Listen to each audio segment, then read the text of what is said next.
Cool Air by H.P. Lovecraft. Welcome back to Chill Tales. Tonight we step into one of Lovecraft's coldest confessions, a story whispered from the edge of life and well beyond it. This is Cool Air.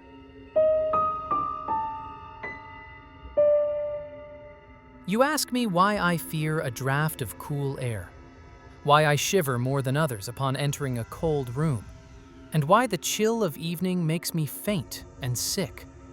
Some say I react to cold as others to a foul odor, and I do not deny it.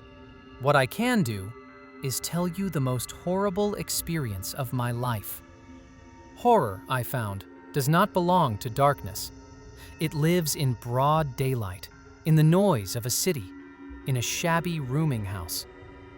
I lived there in 1923, drifting from one cheap lodging to another. 3 weeks passed. One night, the smell of ammonia and drops falling from the ceiling. Mrs. Herrero rushed upstairs, shouting, "Dr. Muñoz! His chemicals! He grows colder, sicker, colder!" Days later, a heart attack struck me. Desperate, I climbed to his room. A refined but strange voice answered. Inside, an icy blast. On a June day. I shivered violently. His room was elegant, refined, unexpected, and the man, pale, cold, impossibly composed. Yet he cured me with astonishing skill.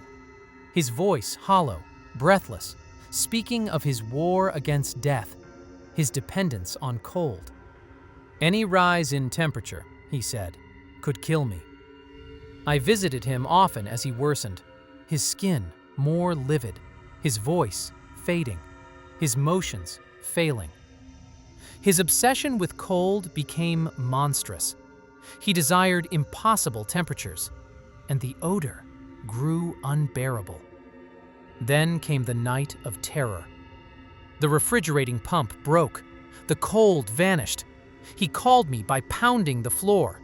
His panic, indescribable. I brought him ice for hours. Behind the bathroom door, I heard splashing and a thick voice begging, "More, more!" At dawn, I hired a man to help as I sought a new piston. Returning at 1:30, I found chaos. The man had fled, screaming. The doctor's door was locked from within. We forced it open. Sunlight flooded the room. A black, slimy trail led from the bathroom to the desk, where a pool of matter had gathered and a smeared note lay waiting. The trail continued to the couch and ended in something unspeakable. His final words read, "The end is here. No more ice. The tissues can't last." You know what I said about will and nerves and preservation after the organs cease to work. Good theory, but not forever. Torres knew, but the shock killed him. The organs never worked again. It had to be artificial preservation. For you see, I died 18 years ago.